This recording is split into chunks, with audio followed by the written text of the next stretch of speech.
She's #1 at being dumb, the new face of the DNC. Gather round, cause that's our Jazzy. Yeah, baby. Jasmine Crockett's got another hot take. No blacks and whites on a wedding cake. The Democrats' new chosen one, Jasmine Crockett, is in the news again for an old clip where she attacked Florida Rep Byron Donalds for marrying a white woman. It's because you married a white woman and so you think that whitewashed you. That's not very woke, is it? Of course, Crockett isn't the only Democrat who's opposed to interracial marriage, or else more Democrats would have voted for this one. Racist! She's #1 at being dumb. The new face of the DNC gather around cause that's our jazz. Yeah, baby. Jasmine Crockett's got another hot take. No blacks and whites on a wedding cake. The Democrats' new chosen one, Jasmine Crockett, is in the news again for an old clip where she attacked Florida Rep Byron Donalds for marrying a white woman. Greg Gutfeld just obliterated Jasmine Crockett on live TV. And it wasn't a debate. It was a straight-up public roast with no mercy. He came locked and loaded, tearing through her scripted sound bites like a chainsaw through paper mache. Crockett came in thinking she could ride the wave of performative outrage, but Gutfeld wasn't having any of it. She was scrambling for comebacks while Gutfeld served punchline after punchline with venom-laced precision. The crowd didn't just react, they erupted. Social media blew up like a 4th of July finale. This wasn't commentary. It was a full-blown takedown. And Crockett, she looked like she wandered into a cage match thinking it was a book club. Or literally, it's because you married a white woman and so you think that whitewashed you. That's not very woke, is it? Of course, Crockett isn't the only Democrat who's opposed to interracial marriage, or else more Democrats would have voted for this one. Racist Greg Gutfeld doesn't do polite sparring. He's a sarcasm-fueled wrecking ball with a Red Bull twist. And when someone walks into his arena with weak theatrics and headline-chasing flair, they better bring more than attitude. Crockett brought feathers. Gutfeld brought a blowtorch. The second she tried to strut her way from the House floor into the media spotlight, it was game over. She thought she'd get a soft interview, maybe even applause. Instead, she got steamrolled on national television. And trust, nobody's forgetting this one anytime soon. Forget a soft landing. Crockett walked straight into the lion's den with no armor, no plan, and way too much ego. Overconfident, underprepared, and completely out of her depth. She came face to face with a political sniper and got lit up on live TV. Plantation Tyrus, I go to you for no particular reason. Is she making any point there? Applause. Laughter like this makes me wish my mom made different father choices cause we all get sucked into this. Like this is if you're gonna talk about black history, at least know it. This is at least know it. Okay, let's be real. Jasmine Crockett isn't exactly famous for deep policy work. Nah, she's got more in common with an online influencer than a lawmaker.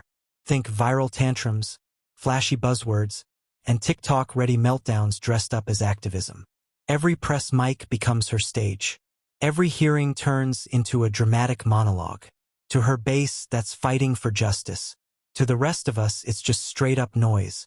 But Gutfeld, he doesn't do noise. He silences it with laser-focused sarcasm and a smirk that says, I already know how this ends. He stepped up and dismantled her routine.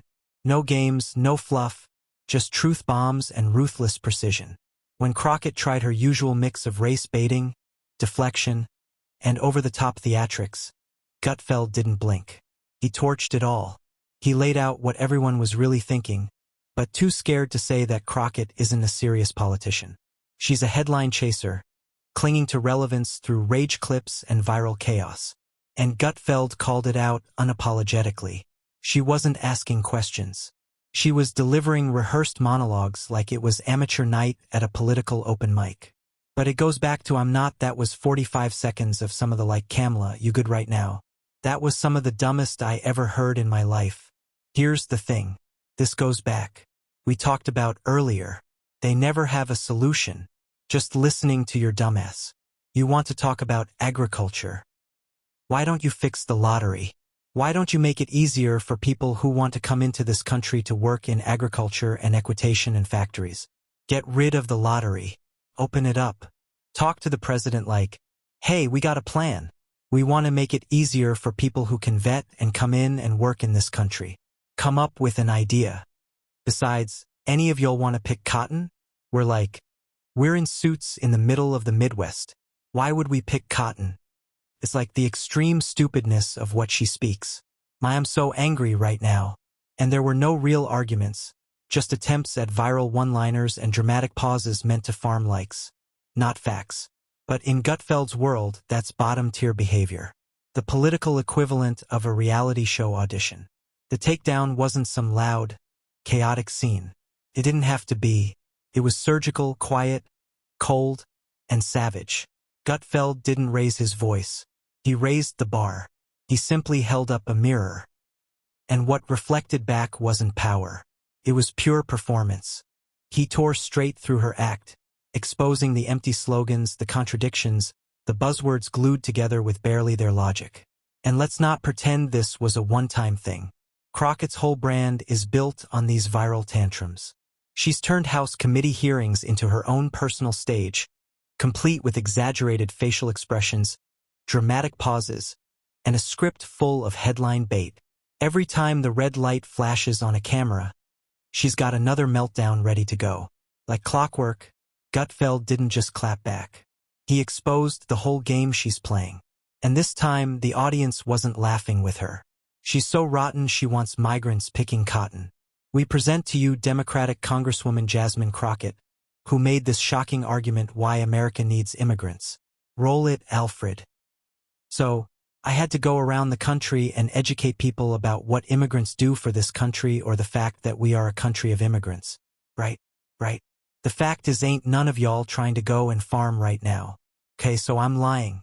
Raise your hands when the wheels fall off. You're not. We done picking cotton. We are. You can't pay us enough to find a plantation. This wasn't politics. It was theater and not the classy kind. We're talking full-blown spectacle with zero substance. Just lights, cameras, Crockett. But this time, her solo act got hijacked. Gutfeld didn't just comment, he crushed it. Every dramatic gesture, every forced grievance, every buzzword-packed outburst. Gutfeld dragged it all into the spotlight and torched it with sarcasm and ruthless clarity. He clowned the over-the-top outrage. He unraveled the logic pretzels she called arguments. 1 second, she's crying for unity. The next, she's pointing fingers and claiming everyone's plotting against her brilliance. It's whiplash politics. And Gutfeld wasn't buying it for a second. He called it exactly what it was. A carefully packaged performance meant to distract from a much harsher truth that she's delivered well next to nothing. And that's where things got juicy. Gutfeld didn't just stop at her behavior. He went straight for her record, or better yet, the gaping hole where one should be. For all the shouting, the viral moments the press hits. Where are the actual wins? No landmark bills. No notable achievements. Just an endless loop of sound bites and dramatic interviews where she repeats the same tired lines, just louder each time. And Gutfeld, he laid it bare. Crockett isn't a lawmaker. She's a brand. The political version of a reality TV contestant who confuses chaos for charisma. And while that might score her some fan edits on Instagram, it does zero for the country. Kill me, she's getting to be the face of that party. I know, thanks to your show. Yeah. I don't know what's more popular, this or The View on Gutfeld. But a couple of things. Did you see? At first I thought she was doing it for comedic purposes. But you watch back. Nobody had a response.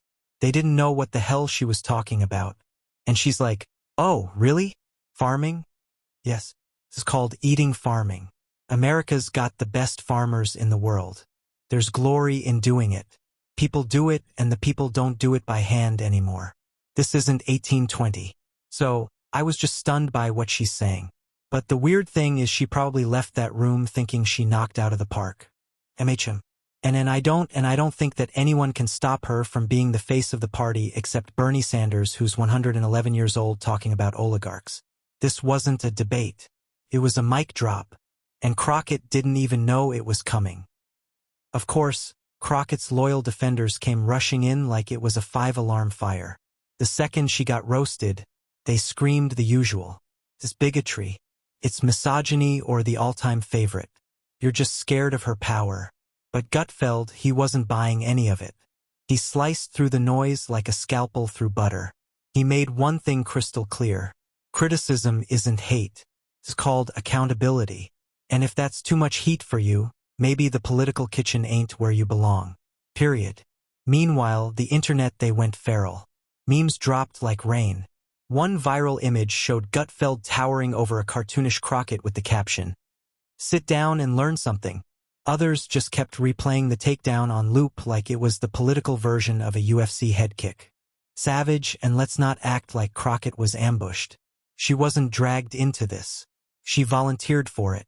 Mic in hand, full of sass and sound bites, but no game plan. She strutted into the arena thinking she'd own the moment and ran face first into a buzzsaw named Gutfeld, while she tried to twist the narrative, play the victim, and dodge accountability with drama and volume. Gutfeld stayed cool, calm, lethal. He came armed with receipts, razor-sharp comebacks, and sarcasm so brutal it could slice steel. Do you have an opinion on this, or should I move on to somebody? I don't know.